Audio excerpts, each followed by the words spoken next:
Haywood was my partner.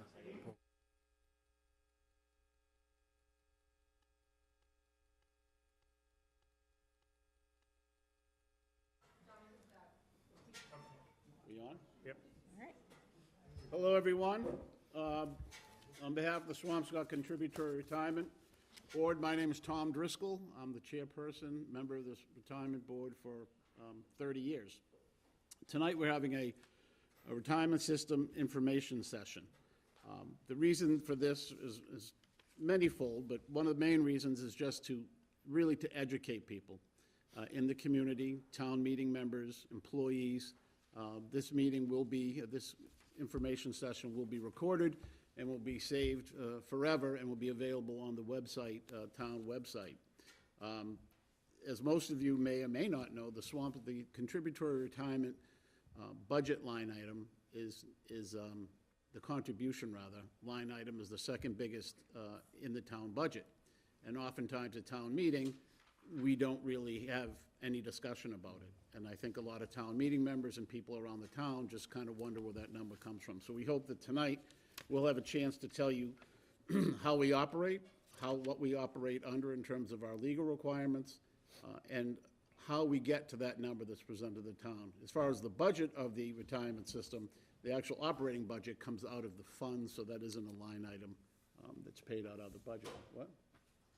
I haven't done it yet. Oh, I know, okay. They're already giving me instructions. So this will be an informational system session, and it's really going to be that, going through everything that we know about the retirement system that we can tell you so you can have a better understanding of how the process works. There'll be questions at the end of the presentation. For you at home who are watching, I would suggest the easiest way to do this is we'll be going through slides. Each slide will be numbered. If you have a question, mark it down somewhere that you want to talk about. Slide number 12 on your question would be the easiest ways to do it. Although we're not going to be making any decisions tonight or taking any votes, compliance with the open meeting law in Massachusetts, we posted this as a regular retirement board meeting for 7 o'clock this evening. So at this point, will call the order of the meeting, all being present.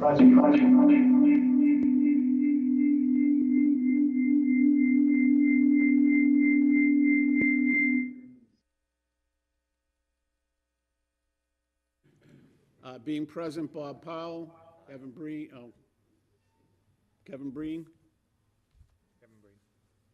Johnny Bean, Johnny Beam, aye. and Amy Sorrow. Sorrow,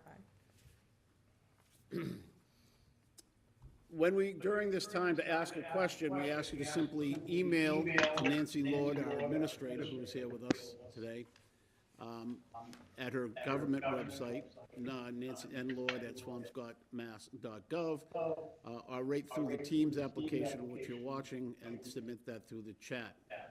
Tracy Spear, our assistant administrator, is here running all the high-tech things for us. On tonight's agenda, we'll be doing a contributory retirement board overview, a PERAC overview, which is the Public Employee Retirement Administration Commission. We'll have our actuarial, that will be presented by John Borak, the actuary for PERAC. Also with us will be Bill Keefe, the executive director for PERAC. Our investment consultant, Wainwright Investment Counsel, will be here to talk about our investment strategy, how we go about that. And finally, we'll have our legal counsel, Attorney Michael Sacco, who will join us and give a brief presentation. Swampscott Contributory Retirement System is made up, we're under General Laws Chapter 32. Anybody that's gone to law school or looked at it, there's only one law in Massachusetts that takes an entire volume. If you go into a law library, and that's Chapter 32. So under the General Laws Chapter 32, the Swampscott has a retirement system based on this fast passing of the law due to the size of the town at the time. The town accountant is a board member ex officio, which is Amy, which we're very lucky to have. The second member of the board is appointed by the select board, and that's me for 30 years. And the third and fourth members are elected by members of the system. They are either active or retired members of the system. Kevin Breen, retired fire chief. Johnny B., retired Swampscott police lieutenant, and they are elected by their members, by the employees and retirees have, and they serve a 3-year term. The fifth board member, Bob Powell, is chosen by the other 4 board members and he cannot be an employee, retiree, or an official in the government union. So it's basically a volunteer from the community who comes in, and Bob brings a great deal of investment, which is really why he was the person we've had now for second term? Okay. What most people don't know in town, and often probably across the street, across the state, is we're an independent municipality. Despite being appointed as myself, we're employees, so we're completely separate from the town government. We interact with the town government. The budget, the obligation of the town contribution goes to the town budgeting. But in terms of our actions, we hold fiduciary duty to the fund, to the employees, to the retirees, to manage that in the most effective way for the employees and the retirees. Although we do interact regularly and have interaction with the town government side. So that law was established in 1937, and there's 104 public employee retirement systems in Massachusetts. We operate under an administrator, and we operate under an administrator the provisions of the contributory defined benefit plan, and that is established by General Laws, Chapter 32.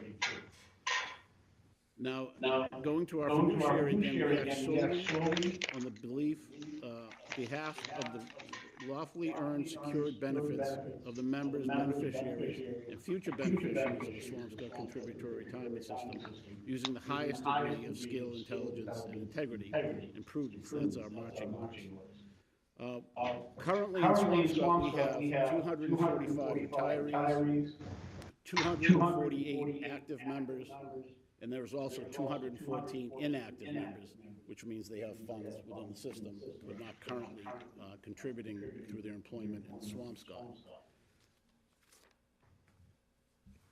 When we run a typical meeting, people probably want to know when we meet, where we meet. For the better part of 30 years, John? Yep.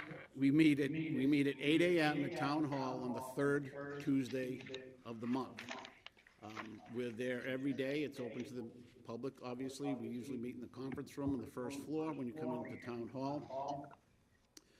And typically what we do is we review minutes from the previous meeting like any other board. We also have to vote on new members when they become employed by the town. They have to be accepted into our system by our vote. When people want to retire, we have to accept their applications for retirement to make sure all the paperwork is in order, that all the numbers match up, and they are cleared for retirement, so we vote on that. We take transfers out of the system. When someone goes to, say, works here for 5 years and goes to work for the city of Lynn, we then transfer funds out as requested. They'll go transfer to the Lynn system. Conversely, transfer it in when people come to work here from other systems. We do clearly the monthly receipts and expenditures, including the monthly retirement payroll, so the entire payroll from all the retirees. And I keep looking up because we do have several retirees here tonight with us. Then we do our monthly cash books and bank reconciliations, and then determine when there's a report in terms of deaths, and report, and then instruct our administrator to act as required under the law to process these retirements or benefits. Am I continuing on the meeting? I'm going to take it. Yep. Do you want me to continue? Yeah. So in a typical meeting, to continue, each year we give a cost of living. We are eligible to give a cost of living benefit. What? That's correct. We're going to be doing that tomorrow. I know. So that's actually tomorrow. And the cost of living for Swampscott is, if we voted, typically it's up to 3%, and that's of the first $14,000 of a retiree's pension. It is allowed to go up to 18,000. Range is 18, correct. And we voted at town meeting twice now to raise it from 12, 13 to 14. That has gone to town meeting twice. Town meeting has increased that by 1,000. We do receive a quarterly performance reviews and investments on reviews of investments from an investment consultant, which is Wainwright Investment Counselors. And basically, they sit with us to strategize, to discuss our investment companies that we're dealing with, to establish what we see is, they see and advise us the best path forward to make the best investment return that we can. We often, every meeting, will have retirees and employees and surviving spouses or surviving interest in the retirement come to us with various issues and questions. We receive administrative updates on just about everything, and annual affidavits that we have to send out. People have to report to us whether they're alive, which sounds pretty interesting, but we have to know that people haven't expired out there, and so we have to keep a constant vigilant count of that. And we review, it's time-consuming, but all of these vendors that we deal with on any aspect of the retirement system, we have to do full RFP searches for them. We have to monitor their performance, and then interview. And so there's a lot of things in terms of the investment side, which you have a consultant, but we personally sit there overseeing a fund of $84 million. So there's a little bit of personal pride, personal pressure that we do feel obligated, and it can be a little bit stressful. And of course, one other thing we do is we bring to the town meeting warrant articles as needed. Much of General Laws Chapter 32, when changes are made in it by the legislature, it usually passes through to the town, and we have to bring those measures to the town meeting for a vote as the legislative body. I'll get back into it, but I think that's a fairly good recap. Who's up next? Guess it goes to me. So the numbers that I'm going to be going, so in front of you right now, we have a slide, and these numbers are up to 2022. So you'll notice a little bit of variance from the numbers that we read off earlier as far as total participants, but these are provided by our actuarial consultant, Siegel Associates, who we contract with to do our actuarials. So this slide in front of you here shows the change in active participants from 2020 to 2022. And as of 2022, we have 243 active participants. So active participants are police, fire, public works, town hall employees, library employees, housing authority employees, and everyone in the school department that isn't a teacher. So custodians, administrative assistants, and so on and so forth. So that's how you arrive at the total active participants. The average age of our active participants, is 45.4, according to our actuarial studies, and the average years of service is 10.5. Their average projected compensation, all in, would be $60,816 on average. On the retired participant side, again, this is as of 2022. We have 209 retired participants, 31 beneficiaries who are survivors of a retiree who opted to take option C to cover their survivors afterwards, after their death. And the average age of our retirees currently is 75.2. Fortunately, I beat that average. So. And the average monthly amount of their pension is $2,602.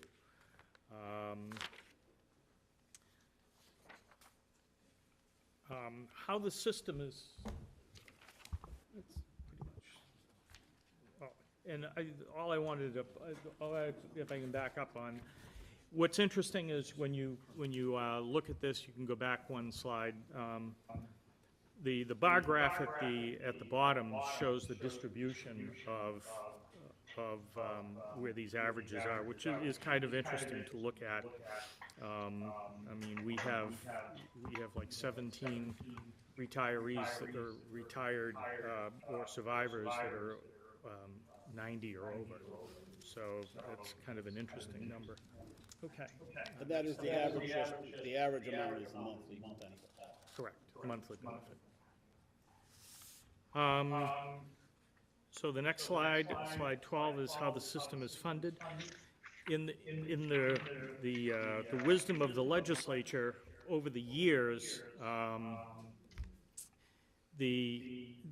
with people living longer and in keeping the system up to date and properly funded, the legislature over the years has put more and more emphasis on the employees paying into the system. So if you were fortunate enough to be in the system prior to 1945, it was a non-contributory system, so the employees didn't pay anything into the system. There are no more of those employees left. From 1945 to 74, employees contributed 5%. After 75 to 78, they contributed 7%. And then starting in 1979 and going up through July of 1996, the legislature voted to increase the contribution from the employees from 7 to 8 to 9, and also added a 2% premium above $30,000 salary. So depending on when an employee is hired depends on how much their individual contribution into the system is. So employees hired after July of 1996, so all of our current employees are paying 11%, essentially, for the most part, of their salary into the system. The employer contributions through the annual appropriations, based on the actuarial projections, which you'll hear in a few minutes. So this is from the town budget, is paid into the system, and funded liability, which will be touched. So I think private pension system, the goal is to have enough assets to pay all future liabilities, all future pensions. With increased longevity of that, so we've over the past determined what amount of money the town needs to fund in terms of the unfunded liability, and it also determines what our funded date will be. At the moment, the commitment of the town is to maintain its share of the pension obligation instead of allocating tax dollars to perhaps other services. But even after the fund is fully funded in 2031, there will still be a cost to the town for its employer or normal contribution, as Kevin said. And by the way, that number will be about $1.2 million. So right now, our current funding schedule. Sorry, we're having difficulty. Is everything messed up? Okay. So our current funding schedule is the employer normal cost, which will be the town's obligation, ranges from $1 million to $1.3 million in 2032. The amortization of the unfunded liability, that is the amount that's needed in order to reach 100% of fundedness, ranges from $5 million to $7 million, and then in the final year, 2031, it will be $2.8 million. And when you add up all these numbers, you'll see that each and every year the unfunded liability declines over time. So presently, our unfunded liability is $36 million, but over time it will go down to zero in the year 2032. The percent increase in the terms of the amount that the town has to fund its unfunded liability and the employer normal cost, it increases 5% per year, which works out to, these numbers work out to roughly about 8% of the town's budget, and it's And where required by law, I believe we have to increase it at least a minimum of 3% per year. So in order to hit the 2031 schedule to be fully funded, we need to increase the amount by 5% per year. Then in terms of our income and expenses, what you'll see here is a two-year comparison. In 2021, we had a market value of $74 million, and in 2022, a market value of $87 million. If you look at the rows below that, contributions and other income, employer contributions of $5.9 million in 2022, the employees contributed $1.4, and that became a total of contributions of $7.4 million. The fund then has investment income, less investment fees that we pay for the management of the fund, and then our net investment income would be negative 8.5. So the total income available for benefits was negative $1.1 million. And then we also then subtract benefit payments, administrative expenses, and pensions. And then what we get is a net asset value of $78 million at the end of 2022. I should note that when the actuary takes a look at our assets, they look at market value, but what they actually do is look at what's called a sort of a smoothed number. So the number that you see here is different from what the actuaries actually report in our numbers. So they'll look at our actual value as being currently in 2023 would be $83 million. And they do that to smooth for market returns, for the ups and downs of the market. And presently our market value is $84 million. Bob, I just want people to, this screen could cause panic, but to show that we're all familiar with going on the stock market, and that's indicative of it going from 87 to 78, but now to see where we've come back to 84. Yeah, and I think it's important, these are just two-year numbers.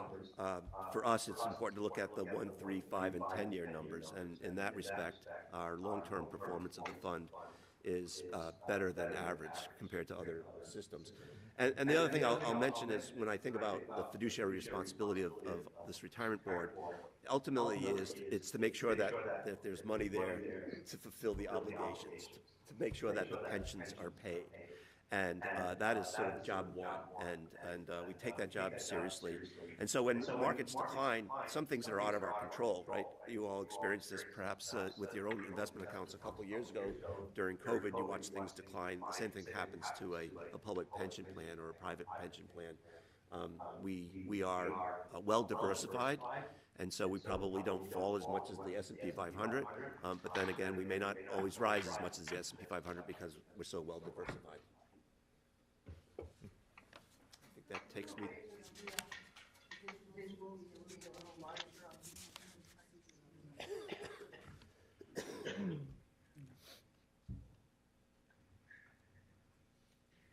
Tracy, I don't think it will let you. I don't think it will let me. The deck will be available. Yeah. And I think, is that it for me?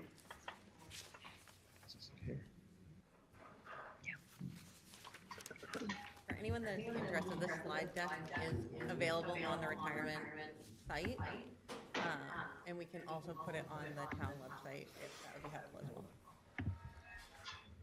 And for my finance committee members, I will circulate it to you separately as well. He's up on 17. It will. No, yeah, okay. Are we ready to go yet? You ready, Bob? They're fiddling Oh, with the... bear with us. Bear with us for a moment, we're doing some tech work.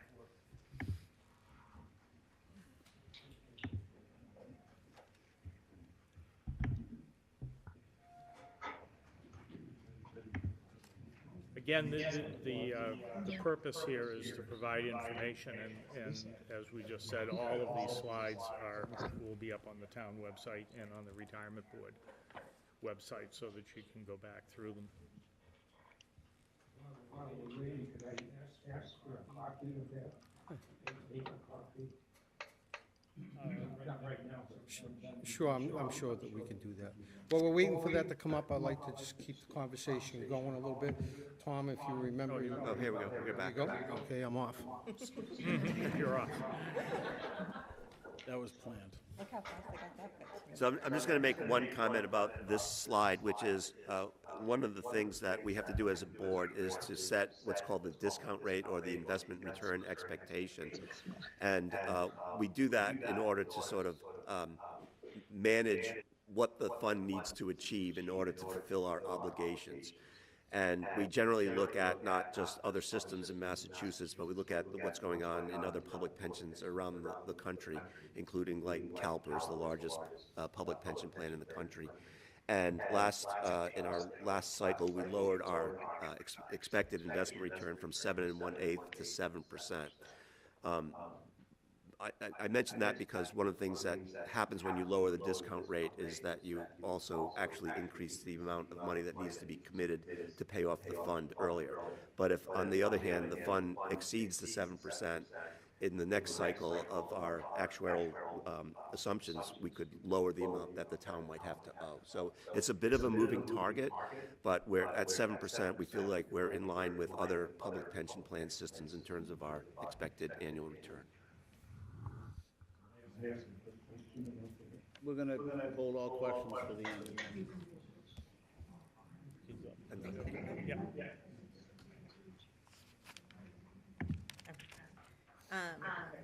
So as Kevin and Bob mentioned, how it fits in the town budget is the normal cost, the unfunded liability, the trend for the funding schedule, and the COLA cost and base.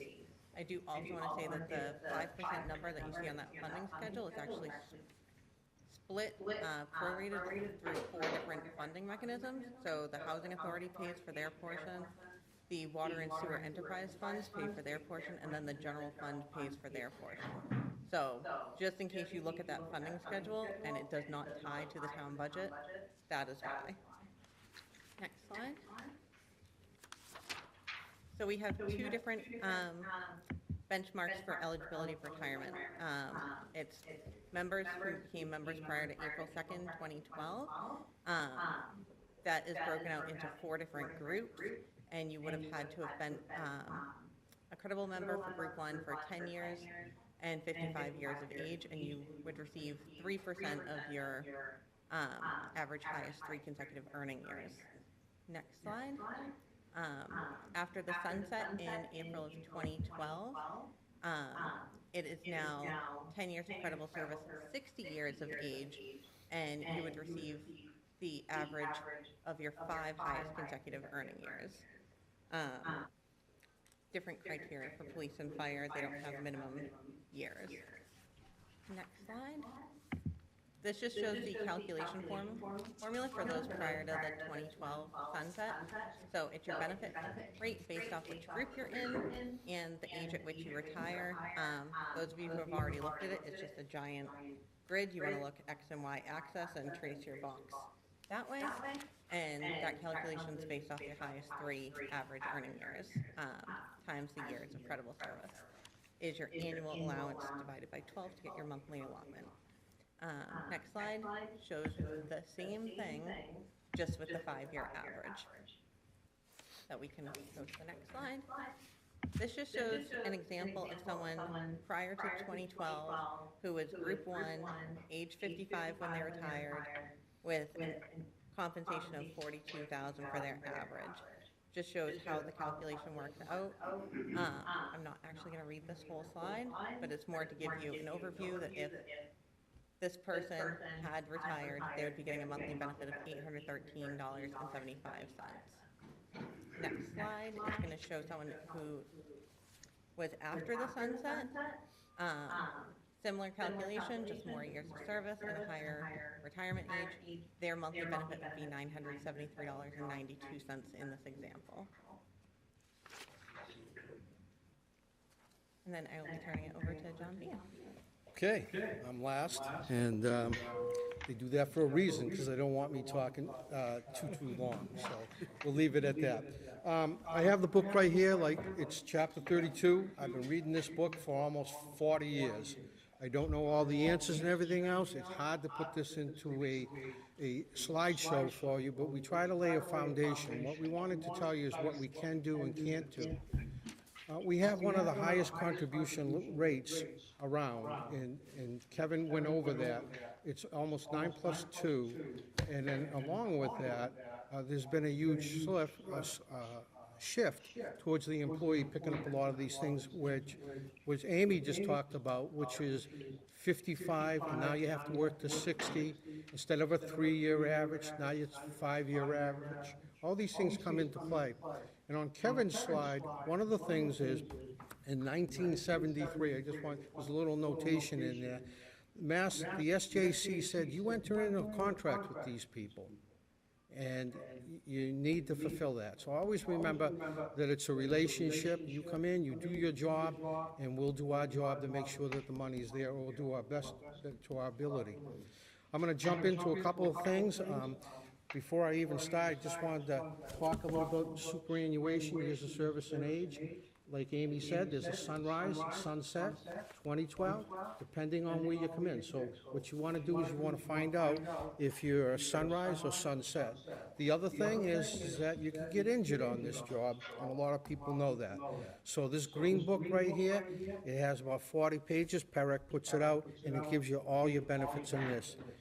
And this is the brown book. This is when you pass away, and this takes care of your family. So you come in, you do your job, and the town will take care of you. We have a great benefit package. I'm just going to give you a quick overview. When you do retire and you put your years in service and everything else, you're going to have a couple of options up there, and you're going to see option A, B, and C. So option A, if you put in $200,000 and you took the highest benefit and you died a month afterwards, the $200,000 stays in the system. That's it. There's no benefit. B, if you take that and using the same thing, it's going to be approximately 1 to 5% less than A. Everything's calculated off of A. And so if you were to die, again, hypothetically, say 1 year afterwards, $200,000, whatever was in that annuity, that $200,000 that was left, and let's just say there was like $195,000, that would go to whoever your beneficiary was. Option C, okay, is where you have like a spouse, and that's approximately 7 to 12% less than A. With that being said, let's just do some easy math. I always like to give an example so that if you took option C and you wanted to provide for your spouse and your benefit was $30,000 and you passed away, your wife or whoever you had as that beneficiary would get $20,000. And if they died the year after, that would be it. So out of the A, B, and C, it's very important because you can't change that. The minute you commit, that's it. There's also pop-up D, and a pop-up C. And that's if your wife predeceases you, you go right up to A. The last one I'm going to talk about is option D. Most people don't know about it. We've had a couple situations. I see some in the audience. A lot of people remember Joe. He had a heart attack in the police station. And just recently, Tommy, he didn't get a chance to make his retirement date. And so therefore, option D will take care of you and take care of your family, okay? And that's, he'll have option C and will be able to provide for his family. Okay, next slide. I'm done with that slide. Okay, situations that we encounter. What I'm going to do is there's a lot of information here. I'm just going to give you a quick overview. And what it is WEP. WEP is the Windfall Elimination Provision. And what it does is it reduces your Social Security benefit. So that's all I really want to get you out of this slide. And this was signed by Ronald Reagan. I like to remember things by presidents and so forth because it kind of gives you a little bit of history of when did this come about. So just remember, when you see that WEP, you're not really going to get the number from Social Security that you think you are, because when you come in and you work for the government, you're not paying into Social Security. And we all know that prior to coming on to this job, that you actually build up some quarters, maybe before and maybe after. But since then, it's been reduced. Can I have the next slide, please? Okay, so what I thought would be important here, to let you know, glass half full, half empty, the legislative in the middle there has been trying to deal with that. But on the very top, the supporters will argue this, the opponents will argue this. You can read that later on. I just want to let you know that the dust hasn't settled with it, but it's been a long time, and hopefully they'll be able to come to some type of a conclusion. And John, it's important to know that Massachusetts is one of several states. Yeah, that's right. Good point, Tom. We're not the only one in this. There's 6 or 7 other states that are trying to solve it on a national level. But like I said, it's been going on for a long, long time, and hopefully they'll be able to correct it. Next slide. Oh, I'm sorry. Is this the last? Yeah, 28 is the last slide. So what I always like to do is do examples. And I apologize for that because it's hard out here. You're looking at the screen and I'm trying to look at my notes. Every year you get a statement from Social Security, and what you need to know is that you're not going to get that number. There's a penalty almost 60% of that number. So I gave a little example there. So if you were to get your 10 quarters to 10 years in, your 40 quarters, and your number was $606, and that's what you thought you were going to get a month, that it would be reduced under the WEP, and your real number would be $242.40. And then we all know that you go on Medicare, and they take the Medicare premium out of that, and right now it's about $175. So when you think you're getting $606, that's really not your number. There's a calculator on the Social Security website. You can go in there, you can put in your 35 years of your earnings and so forth, and you can get a rough idea what your number's going to be. Okay, next slide, please. The GPO. The GPO is the government pension offset. And what we're trying to do today is we're trying to tell you some of these things that you might have been in the 1930s when they first started Social Security. There's been a lot of changes since then. And basically what the GPO is going to do is going to reduce your Social Security spousal benefits. This is about probably 1% of the population in the Social Security system that would fall into this category. Next slide. Again, I did the same thing. I tried to do the opponents. I tried to do what the defenders argue, and I did the effects. You can kind of read that later. But what I wanted to show you is the last one. I always like to throw an example in there. So if your pension was $9,000 and you were eligible for a $6,000 spousal benefit, 2/3 of your pension, $6,000, would unfortunately reduce your Social Security benefit to 0. So someone like myself, I have a wife that's paid into the Social Security system. If she was to pass away, I would most likely lose, or I definitely would lose my Social Security spousal benefit. And she's out there and looks a lot better than you, so. A couple of quick things I also wanted to say. Tommy and myself have been doing this for a long time. We've been volunteering our time. I've been doing it for 28 years. Tommy's been doing it for 30, so he's senior to me. When we first started this journey, we only had, I think, $32 million. I think we were 42% funded. And here we are today. We're almost 84 million, and we're 70% funded. So we know what it's like. I think what I want to end up with, which is I think most taxpayers understand that there's a cost. But there has to be value there. And that's what we try to do. We try to provide value for the cost for the 710 people, because I know all those folders. I know all those people. And it's a tremendous burden because, like I said, some people don't finish their tour of duty. So I'll turn it back over to Tom. How did I do? I didn't talk too long, all right? 28 years together. And I already told my wife that on my gravestone, hopefully it will say fully funded. We made it. Yeah, there we Who's going go. to be up next on the types of disability? PERAC, Para. Yeah. PERAC. Para. Okay, so who are we going to tune in here? This is Bill Keefe. So it should be John. John Borer. John Borer. I'm the new executive director of PERAC. And Bill, are you there as well? Tonight. I just wanted to step in. I was a little hard to hear sometimes, but I thought I heard mention that the $18,000 was the upper limit of the COLA base, and it had been for quite some time, but I did want to point out that there's now one system that's up to $20,000. There's another that's at $19,000, is increasing $1,000 per year up to fiscal '26 when it hits to $21,000. And this one system has actually gone as far up as $30,000 in the COLA base.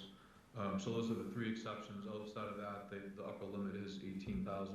But there is no set limit. It's whatever the system decides. Yeah. So PERAC's role, we're to provide regulatory oversight and guidance for the effective, equitable, and ethical operation of the state's 104 public retirement systems. Chapter 7, Section 50 states broadly that PERAC shall have general responsibility for the efficient administration of the public retirement system. We have a 7-member commission that governs PERAC and sets policy.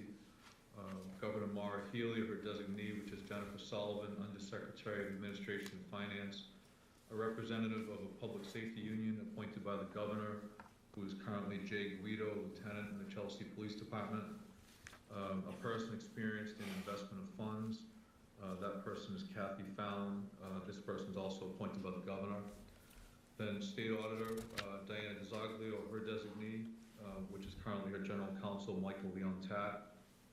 The President of the AFL-CIO, or his designee, which is currently Rich McKinnon, the President of the Professional Firefighters of Massachusetts. And there's a representative of the Massachusetts Municipal Association, that's currently Kate Fitzpatrick, the Town Manager of Needham. And both of the AFL-CIO and the MMA selections are made by the State Auditor. Those 6 people select a 7th member. That person is Philip Brown. He's an attorney, and he also serves as the chair of our commission. So, in addition to what you see on your screen for some of our responsibilities, we also schedule medical panels for retirees who are seeking accidental disability. We approve all disability retirements, and we review monthly financials. You can go to the next slide. We talk here about overseeing investment in financial operations of the retirement systems. And really, in the investment space, what we do is ensure that Chapter 32, Section 23B is followed, that there's an open and fair process. That's the spirit of 23B. Education is a big part of PERAC. We're statutorily dictated to provide board member training.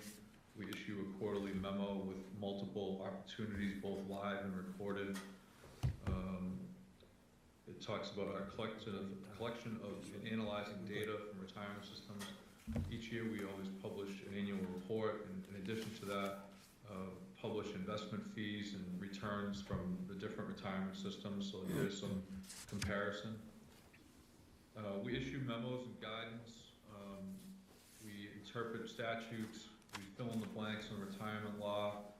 We offer guidance on implementing administrative law decisions and share best practices. We've had a number of cyber incidents where we've offered cybersecurity training, we've offered best practices. We've seen fraud attempts or successful fraud at different places, and we've tied to people pulling form off a website and trying to act as a retiree to change their bank account information. So we instructed boards to pull that off of their website and take different steps for retirees to make that change to add security.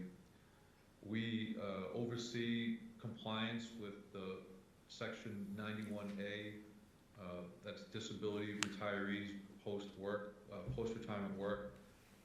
They have to submit tax returns and other paid documentations to make sure that they are within the earnings limits.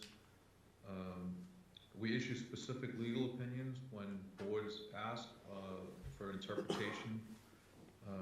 We file and monitor legislation and serve as a resource to the legislature. So we have a fairly broad mandate, and we try to work collaboratively with boards and with the practitioners, and we're here to help in any way that we can. So with that, I think I'll turn it to John Borak, who's going to cover our actuarial piece.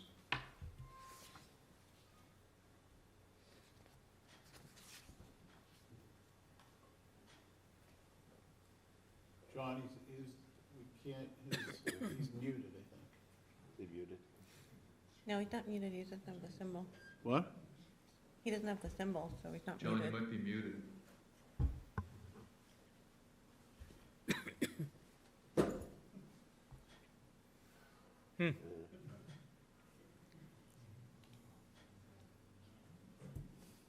Boom. I think it's the secondary mic. It's probably on his end. He might have. Can you hear me now? There we go. Yes. There you go. Yeah. Okay. Welcome.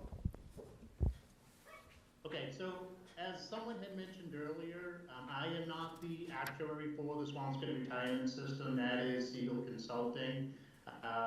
I am an actuary, however, so I can't comment on some of the work that Siegel performs for the retirement system. So next slide, slide 43.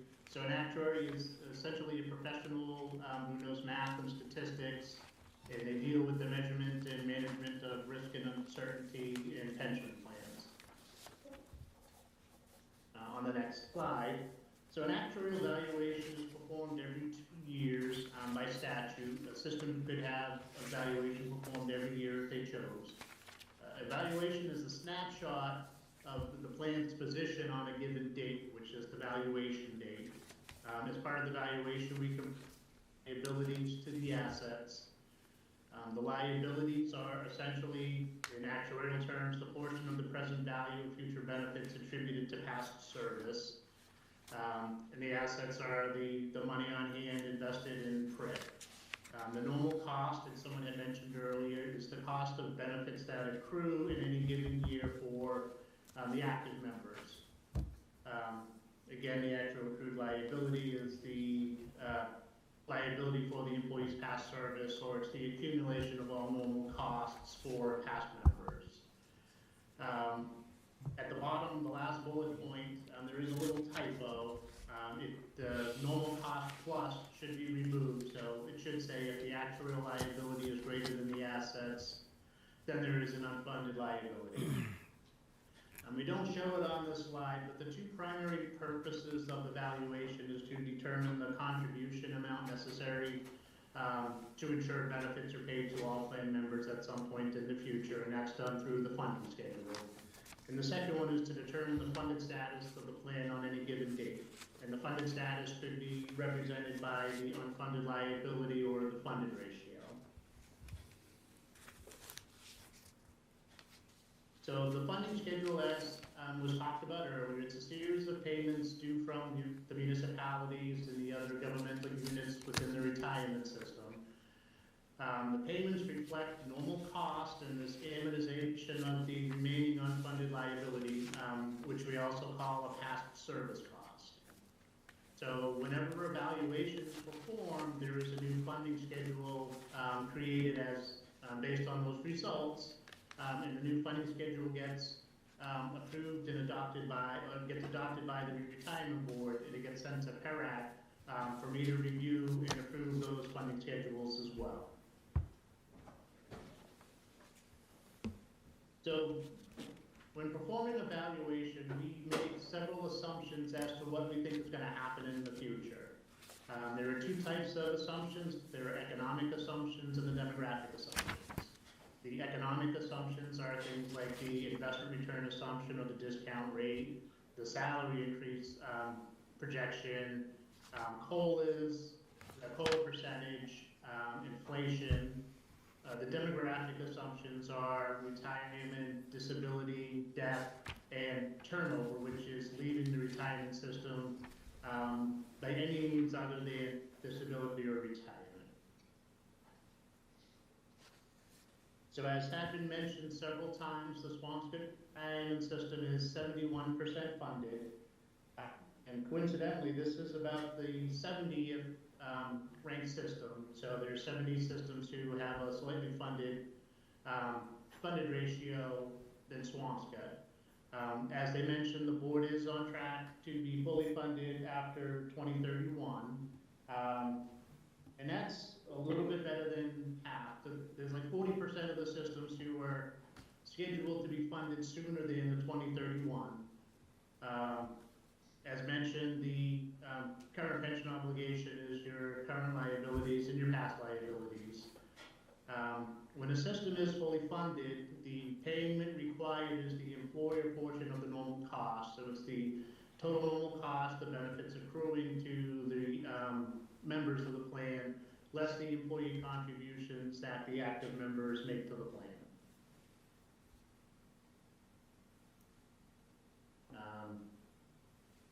With that, that's all the information on the consulting piece. Just keep in mind that the actuarial slides were intended to be a very basic summary of the services provided by the actuary and not an all encompassing reflection of the work that the actuary does. Now, I couldn't hear if we're going to take questions at this point in time or if we're going to take questions at the end. If you could hold on to the end, we're gonna try to power through this. Do you guys mind waiting for a couple minutes? Is that all right? Hello? Yeah, I have no problem waiting Okay. if that's what the board would like. Thank you. That would be great. Who are we moving on to? Wainwright's next. Wainwright's next. Okay. We have our investment advisors, Wainwright, with Mike Dwyer and Jeffrey Fabrizio are up. Are you on there? I'm here. Hi, Mike. How are you? Okay. So tell the people, the good people of Swampscott, all the magic you work. Well, good evening, everyone. My name is Michael Dwyer, Senior Vice President and Senior Consultant for Wainwright Investment Council. And today I have with me Jeff Fabrizio, who's the Director of Research for Wainwright Investment Council. And we're delighted to be here and speak about what the role of the consultant is. The consultant works very closely with the board, and typically when we start working with the board, the first thing we want to do is what we call a current position analysis, because we have a sequential process, investment process that we want to go through with the board. And once we find out exactly where they are, we kind of hand in hand develop an investment policy statement and the proper asset allocation for what the board believes fits the constituents of that particular pension fund. So what is asset allocation? It's basically diversification of your assets to increase returns and or reduce risk. And asset allocation can vary widely depending on investors based on their risk tolerance, time horizon, income needs, and liquidity preferences.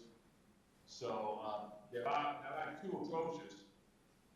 One is practical, and that doesn't really fit a long-term pension fund, especially one that has several board members and only meets periodically.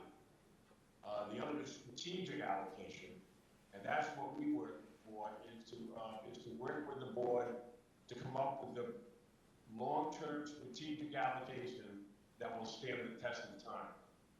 And that requires holding a constant proportion of different assets, different weights, using target weight, rebalancing periodically, and we don't use market timing at all.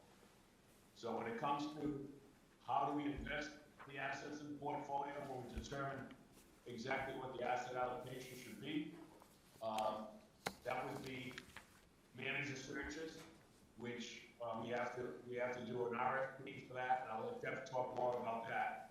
But over the long term, and one of the things that's important about a pension fund is that the pension fund's gonna be here long after we're all gone. So it's a very long-term portfolio, and that has implications. And it's been, studies have proven that over time, as much as 91.5% of a portfolio's performance can be explained by the asset allocation choice. So with that, I'll turn it over to Jeff, and he can talk about how we choose which managers will manage each asset class in the portfolio. Thank you. So as Mike had alluded to, the first step that we do is take a look to see what exposures are in the retirement portfolio as it stands today. And as it stands today, actually allocated towards the PRIT fund, but we look beyond just the PRIT fund and do a look through to see exactly what the PRIT fund is comprised of. And if it is decided that we do a search, well, let me back up. Once we do what Mike says, the current position analysis, we understand what the exposures are right now in this Swampscott portfolio. We ask ourselves the question, okay, is there a portfolio that we can have a better return and or the same return but less risk? And that is a discussion that we have in an educating way, in collaborative way with the board. And whether we decide to issue searches or not is a function of the board's risk tolerance. For example, some boards do not like hedge funds or private equity, for example, which are very illiquid, long-term limited partnership arrangements that are, excuse me, that are very illiquid. Other boards do not mind having exposure to those types of investments and are willing to take the illiquidity risk. So, depending on the preference for the board, we may or may not issue manager searches. Most of the time we do, and when we do that, we typically issue them for approximately 30 days. It would take a little bit, but usually about 30 days. And when we get them back, we rate them in accordance with the PARAC regulations, which means we look at every proposal and assign it a rating of either highly advantageous, or not advantageous. And when we do that, we consider a couple of things with respect to each manager to come up with those ratings, such as obviously performance. Has this manager outperformed their index? And if not, why? Some managers don't outperform rather, given their investment strategy is not geared, not as volatile as the index, and therefore should underperform to a reasonable degree. But again, very highly dependent on the manager. We take a look at fees. We take a look at portfolio exposures, such as the sector weightings. How much does this manager have in the healthcare area, for example, or how much do they have invested in financials or technology, for example, relative to the index? How big are the exposures? Are the exposures here or overseas, for example? And if they're overseas, are they in developed markets or emerging markets? That type of thing. So we can understand the style of that manager and how it would complement the managers that are already, or exposures, I should say, that are already in the portfolio. Remember, we have a portfolio now, and we are either adding or subtracting managers to that existing portfolio. So the big thing that Mike and I try to understand is how well a new manager will complement the existing manager. There's no point in having too much of the same manager, because then you will not have the degree of diversification that you might like to have. So typically when we bring this analysis to the board, it is very much a first pass.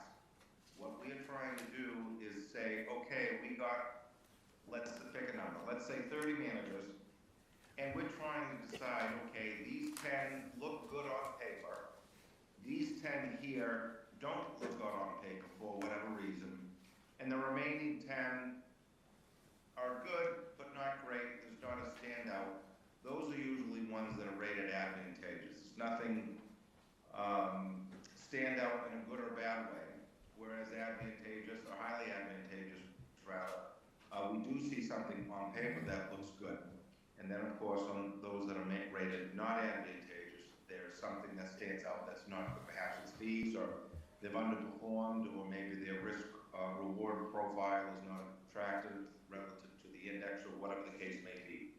But it's very much a first step, and as Mike said, a sequential process. And from there, we do due diligence on each of the managers that the board in Wainwright selects to be potentially good candidates for the portfolio. We learn more about them. That's our second step, so to speak, in the investment manager process.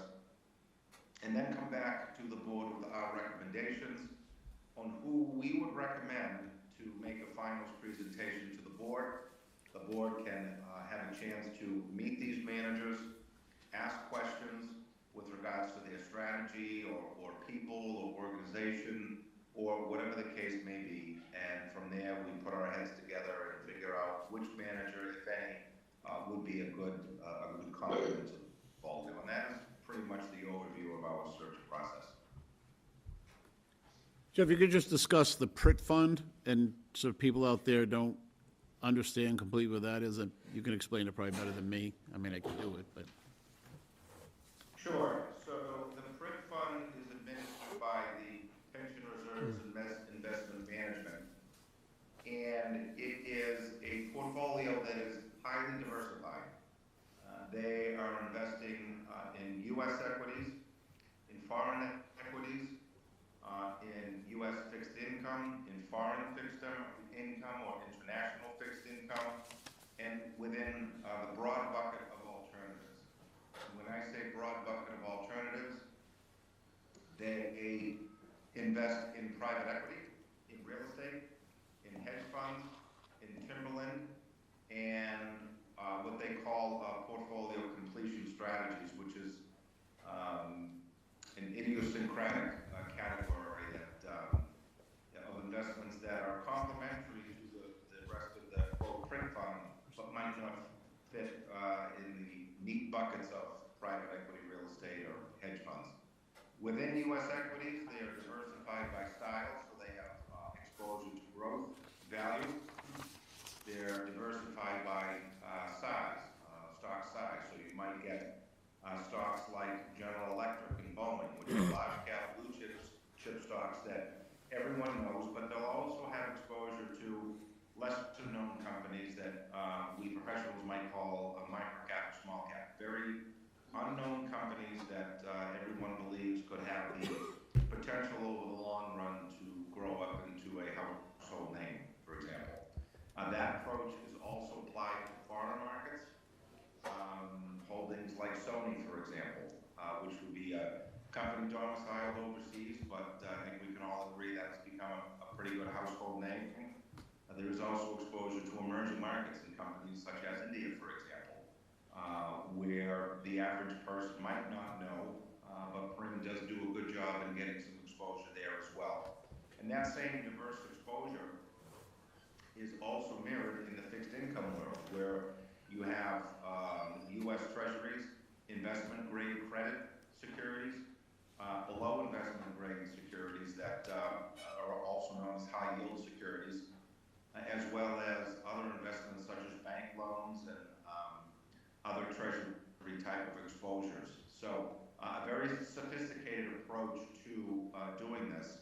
What we tell our clients is the PRIT fund is a very good solution to a lot of problems, but it might, and it may, be a solution to you. It's a one-size-fits-all. The problem is sometimes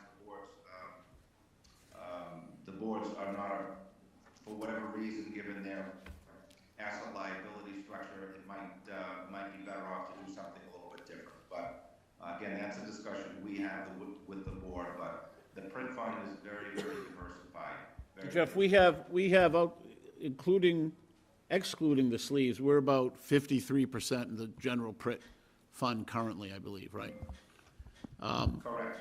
So I think just to help describe that, I know I'm jumping off here, is that PRIT fund, it's all retirement systems around the state, the 104 can invest in it. It gives you some buying power in terms of the town of Swampscott on our own. there's things available within the PRIT fund that we can be invested in because we invest with a PRIT fund that we couldn't really do most likely on our own. It gives us a greater buying value. So we keep, over the years, we've gone from, up to probably 70% in the PRIT fund. We've always been very successful keeping money out of the PRIT fund as well. Our goal is to always beat the PRIT fund, and we kind of have it in our mindset, and we've done very well keeping upwards of 30% to 40% out of the PRIT fund and investing it on our own with the guidance of Wainwright and other, advisors, other funds that we invest in. All right, we're going to do the last one. We have the legal talk now. Mm-hmm. Lawyer to lawyer, Mike. Mike's been our lawyer for many, many, many years. Mike Sacco is our attorney, and a good guy. Oh. Hello?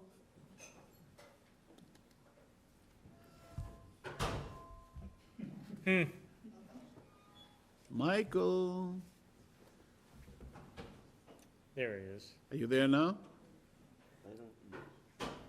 I love technology. I'm like, I see his mouth moving, but. You'd think after COVID we'd have this all figured out. I don't think his mic is connected to the right thing. Are you texting him? Michael, we can't hear you. Can you imagine that? A lawyer who can't talk.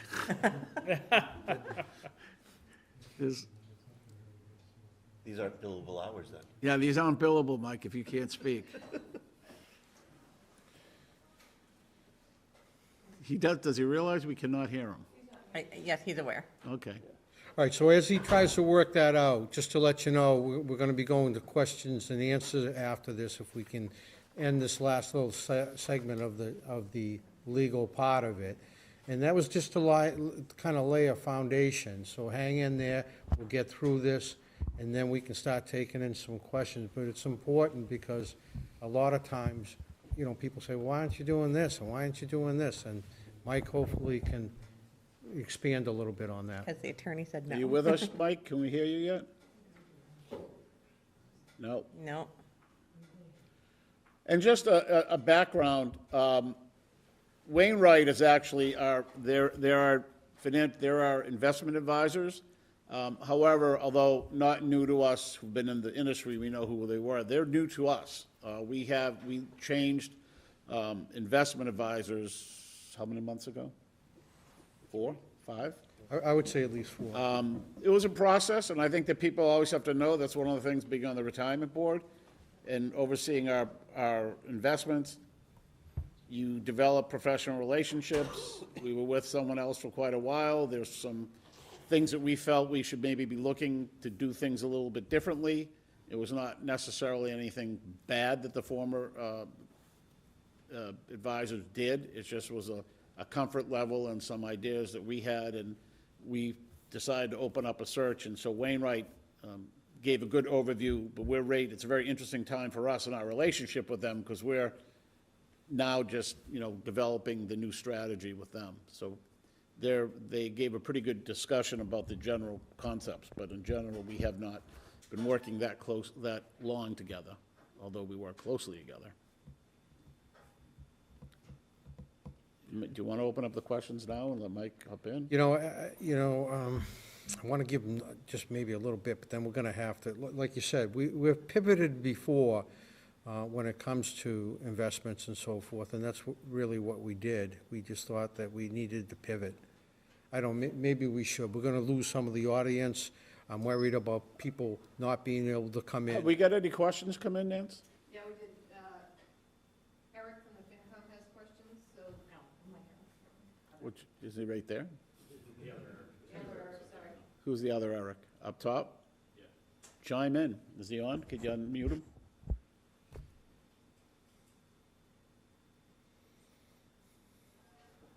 Eric Schneider, can you speak? Hi, Hi, Eric. How are you? I'm good. How are you? Good. Yes, Eric Schneider. I'm a member of the FinCom, and so I had 2 questions. But first, thank you for this presentation. This was very helpful and educational, and I feel like I've learned a lot more about this system. And you know, obviously, I do believe that any member of the system, you know, they're entitled to benefits that they have earned, you know, hard and done stuff for the town. I sort of had two questions, one looking back and one looking forward. And I guess looking back, you know, currently we have an unfunded liability, you know, that is a burden for the current taxpayers. And I think just for our discussions, it would be helpful to understand maybe how did that happen and how can we prevent that from happening again, and what are sort of steps, you know, what mistakes were made in the past maybe, and what are we doing now to sort of not end up in the same situation. And then looking forward, once we're fully funded, and I guess it's related, if the value of the plan's assets fluctuates and decreases dramatically for some market-driven reason, does that result in an unfunded liability again that then the town would have to make up, or how would that work if this investment risk basically in the future for a fully funded plan? John, do you want to, that last part of the question, John, might be good for you to answer? I'll take the last part. Yeah. If you want, I'll try to take the first part as well. Okay. Great. With regard to Go ahead. the forward-looking question, fully funded status is not it's not a static state, it's dynamic. So as you mentioned, once you're fully funded, if you have actuarial losses, like investment losses especially, that occur, you will be in a situation again where your assets exceed your, where your liabilities exceed your assets, and you will have an unfunded liability again. So some of the ways you can try to mitigate that is to, once you become fully funded, is to adopt a more conservative asset allocation, so you're not taking on as much risk. As someone had mentioned earlier, though, if that's what the plan of the retirement board is, you have to look at reducing your investment return assumption. So if you have a portfolio that has a current level of risk and you're looking to move to something that's you'd have to reduce your investment return assumption, and by doing that, your liabilities will necessarily increase as well. So there's a balancing act there as well. That's typically what will happen as plans approach fully funded status. With regard to what's happened in the past, this is going to be a very simplistic answer, but for many, many, many years, the retirement systems were all a pay-as-you-go retirement system. So you only paid retiree benefits as they became due. You weren't pre-funding any kind of these benefits. The pre-funding of the benefits started sometime in the late 80s, maybe early 90s. So you're really playing this catch-up game as far as funding for your plan. And the way to avoid a situation like that again is now funding is set in the statute. So it is a requirement that all plans fund. And then it's just keeping up to date with the funding requirements set out in the funding schedules. You know, hopefully when the system becomes fully funded, you have a couple of really good investment years to build up some kind of surplus, staying right at the 100% funded level. You build up that surplus, then you have some reserves on hand should you have a couple of bad investment years. And that's really that's how we get into the situation, and that's really what the board can try to do to prevent something like that from happening again. Just to piggyback on what John said, it's true of all systems, it's not just Swampscott. as it was pay-as-you-go, right, we're paying for the sins of the past now to catch up for those earlier sins, and then there's since been changes to the retirement plan for those into the system post-2012, where the benefits are a little less liberal, and people have to work longer, retire at a later age, so those things control plan costs also. Eric, did you want to have a follow-up or not? No, I guess the only other question for John would have been if, you know, in the past years, it seems like our goal has always been to make it to fully funded, but it seems like it would be a recommendation to exceed the fully funded and actually have a surplus, or is that not? I mean, I know it's not statutorily required, but is that a good practice?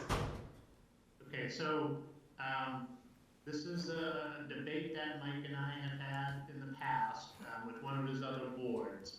ERAC has recommendations on what retirement boards can do once they achieve fully funded status, but as you had mentioned, and as Mike would recommend to the board, none of these recommendations are set in statute, so there's no statutory requirement that retirement boards do it.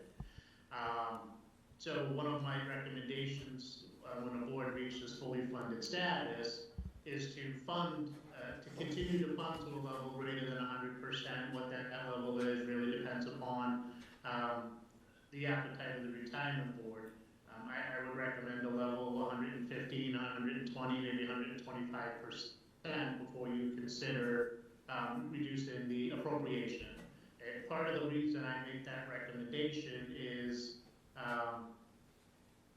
if you were to reduce your funding schedule immediately upon reaching fully funded status, I don't have the numbers in front of me, significant decrease in the level of appropriation from 2030 to 2032. 2031 is a final year when the rest of the unfunded liability is expected to be paid off. So there's a fairly significant drop in the level of appropriation. And I think everyone is well aware that once that money is no longer needed in the pension system, it's going to be spent somewhere else.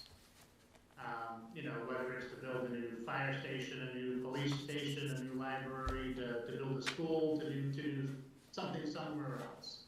And then as we had mentioned just a few minutes ago, yeah, if you have asset losses when you're fully funded, you are now going to have an unfunded liability that needs to be amortized again, in addition to your normal costs. So you're going to have to get money back into that pension budget, which is going to be very, very difficult once that money's been spent somewhere else. So that's why I think it's a recommendation to retirement boards to fund to a level greater than 100%. Again, that's just a recommendation. As Mike would correctly point out, there's no statutory requirement to do that. So a board doesn't have to do that. That's just a recommendation.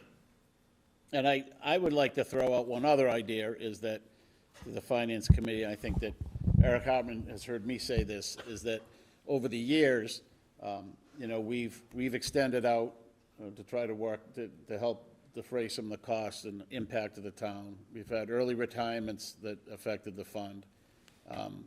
We haven't really been, you know, in the world, and I think actually we probably, John would support this, we may not have been requiring the town to contribute the more aggressive end of it. We tend to have our actuarial be a little more, to give us a little bit of some room to try to help the town out. I think most communities that really have been very aggressive have stuck to the hardest number they can, the highest number year in and year out of contribution. And from what I've talked to many people on boards, when there is the ability to have some free cash available, it's not a bad thing to every, you know, so often to maybe throw $500,000 extra into the retirement system. So I think that it's not the sins of the past. I do think that if we could have been more aggressive over the years,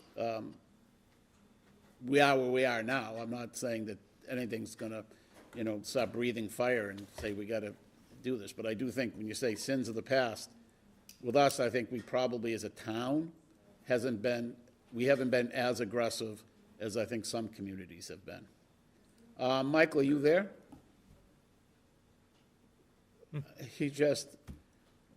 I'll tell you, if I get a bill for this one, Mike, we're gonna, I can't hear you. He must hear us because he's laughing. Yeah. Do you want to go on speakerphone? You want to call us? Yeah, that's what You can call it right Tom, up. I feel bad. Oh. Tom, I feel bad for Michael because he was here the whole time and not gonna talk. I know. Is he gonna call us? Call me. Any other questions out there? In internet land? Anybody here have a question?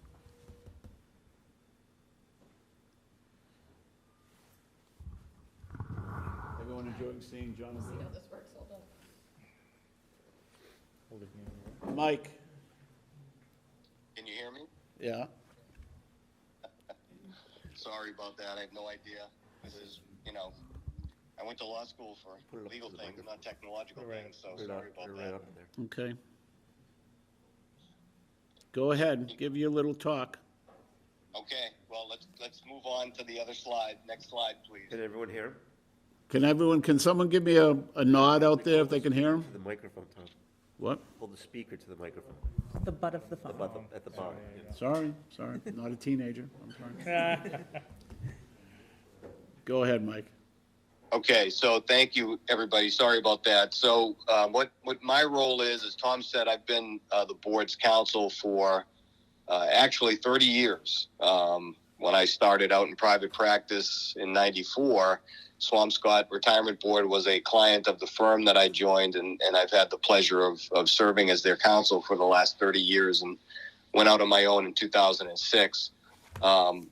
My role primarily is to provide day-to-day assistance as needed to Nancy and Tracy on any sort of benefit issues that arise in the course of their communication with the members and retirees.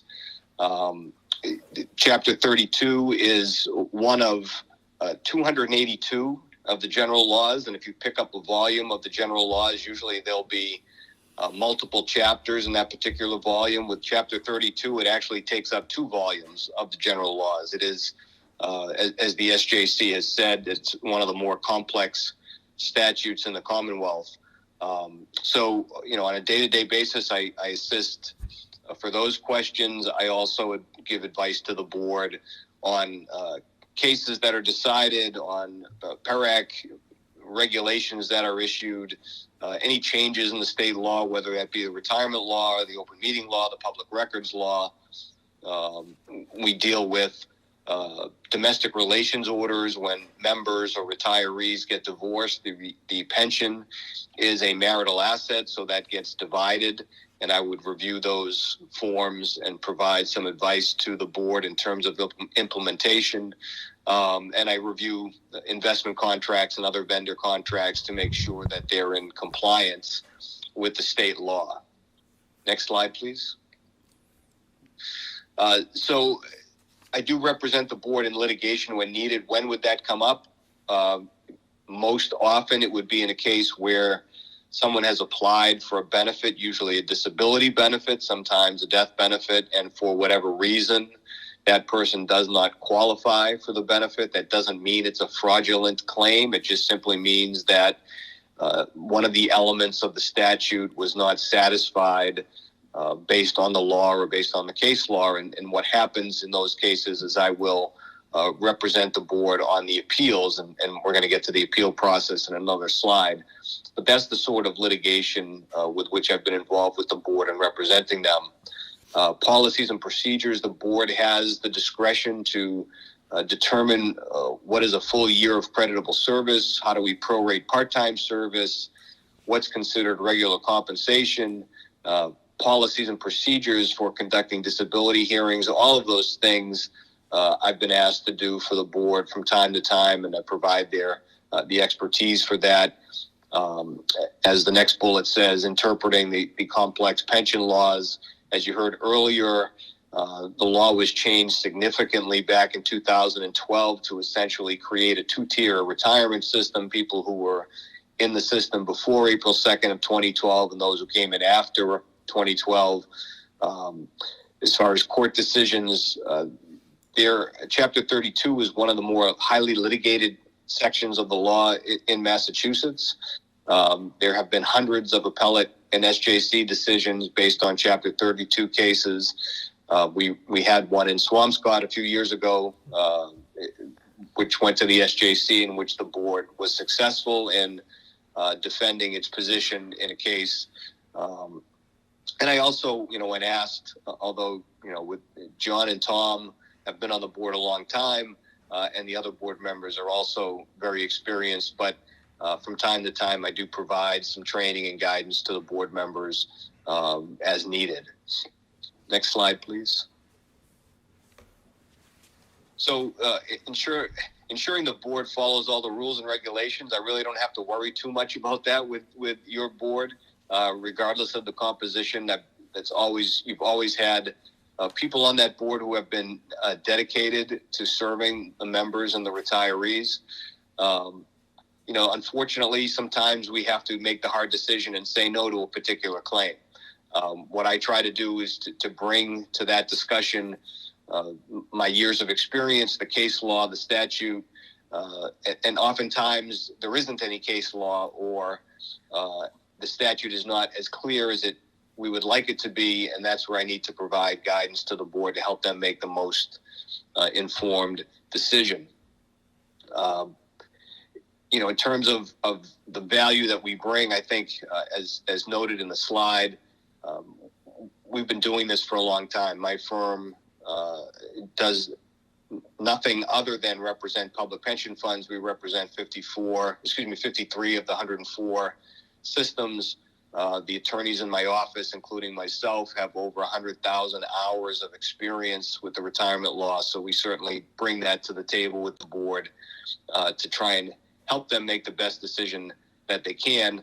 And quite frankly, that decision is pretty simple. It's that everyone who's entitled to a benefit should receive it, and everyone who is not entitled to a benefit should not. And that requires some difficult decisions, difficult cases.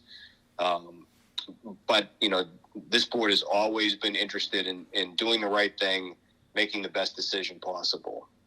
Next slide, please.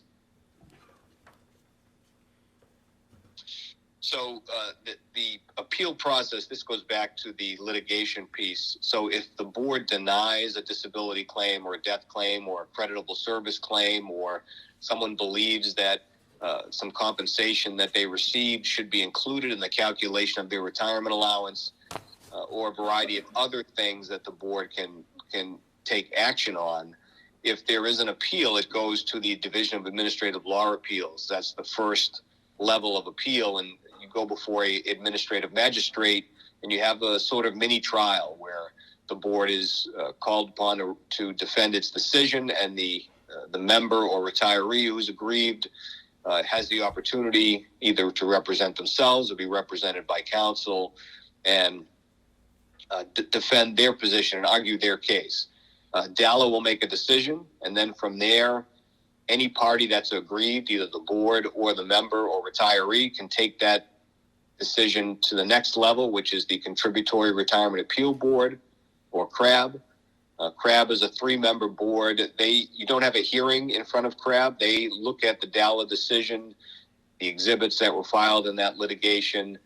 Both parties submit legal briefs to CRAB, and CRAB reviews the DALA decision to see if they agree or disagree, and they can either affirm the DALA decision or reverse it. Sometimes they remand it back down if they feel that there's additional facts that need to be determined, or legal questions that weren't decided that need to be decided. But more often than not, it's an affirmation or a reversal of that decision. Then from CRAB, anyone who is aggrieved by that decision can take it into Superior Court.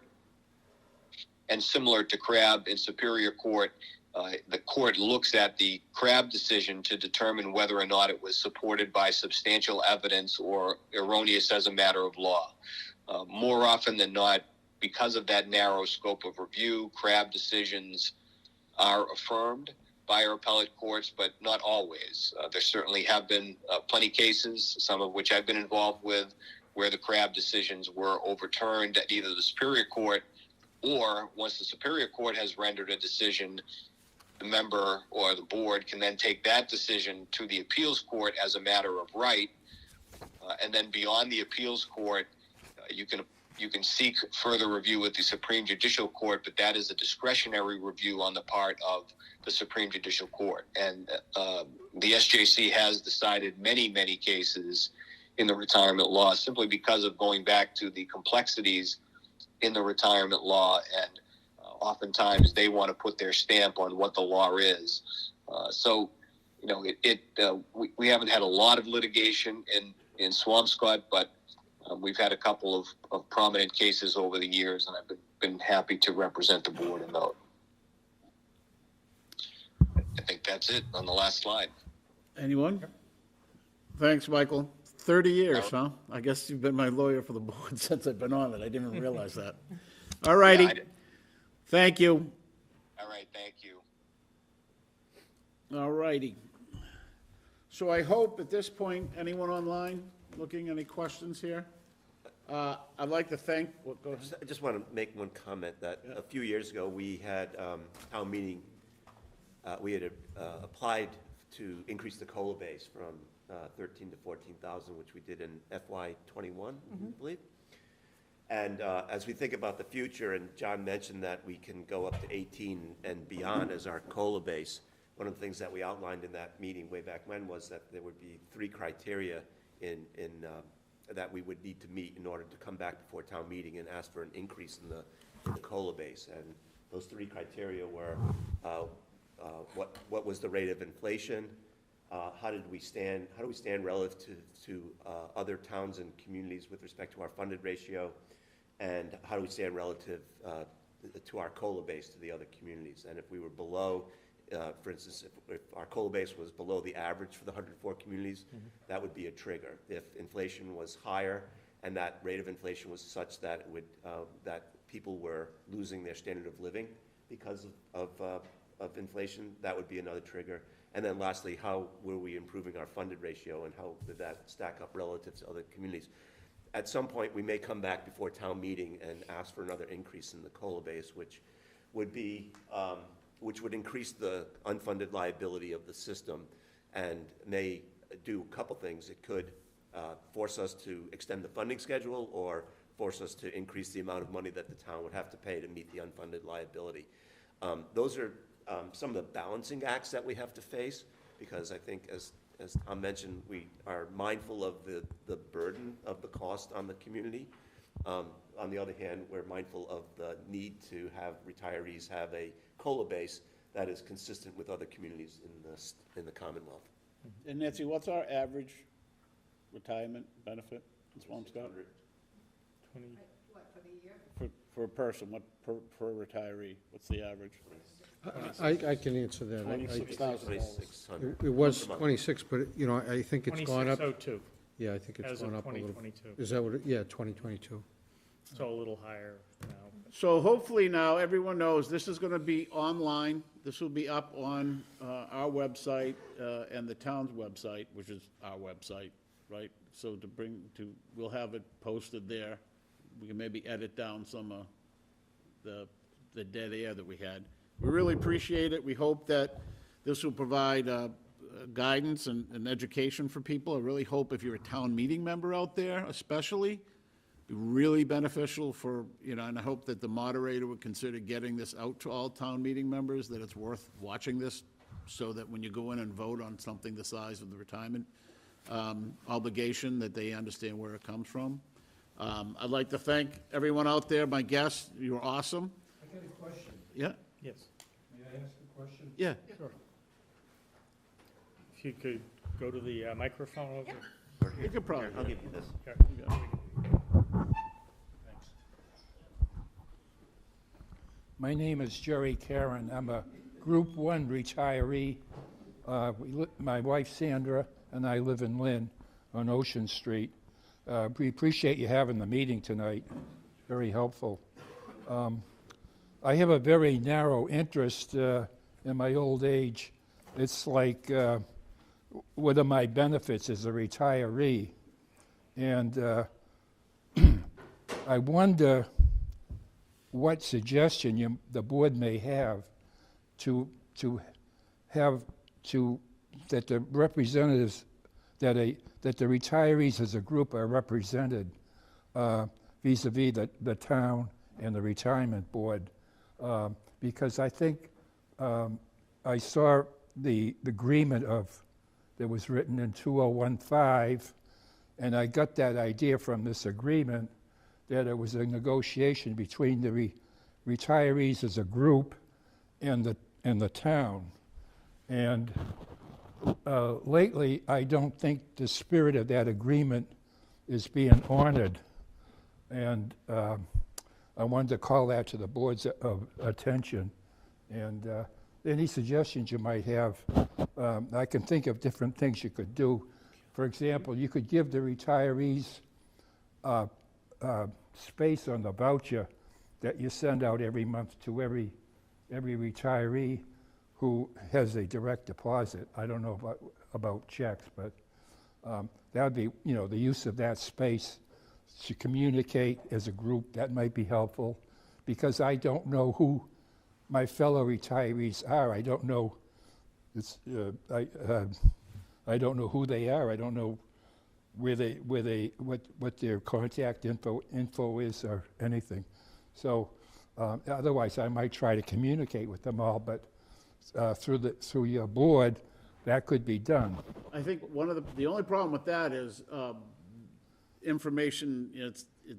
The information, contact information is confidential. Right. So correct. Unless there was. But if we had a mailing and you guys sent it out, I wouldn't have to know. Like when you have an election, for example. Yeah. Well, we send out a newsletter. We send out a newsletter but. Yeah. But in terms of getting, so you could start, that's probably something for social media. I was going to say, we do have the Retirement Board Facebook page, so you could make a post on there asking for fellow retirees to get together and share contact information. Yeah, that's helpful, yeah. And we have talked about doing a fair for employees and retirees. Yeah, exactly. All right, so. Can I say one more question? Since the town accountant's here, she might know what I'm talking about. I wonder if I could get a recapitulation for a year for the warrants, expense warrant that the board signs every month. The Retirement Board? Or? The Retirement Board. You would get that through Nancy. I don't keep those. They're kept with the Retirement Board. Thank you. So thank you, John. Bill, thank you very much. Bill, we haven't met before, but hopefully we'll get to meet each other somewhere. Thank you. Mike, you still there? Take care. Thank you. Thank you very much for joining us. And again, thank you for taking time out of your night to spend with us. Bye-bye. Thank you. Motion to adjourn? Second. Made by Powell, second by Saro. All those in favor? Aye. Aye. All right, we're going to be back here tomorrow night. We're going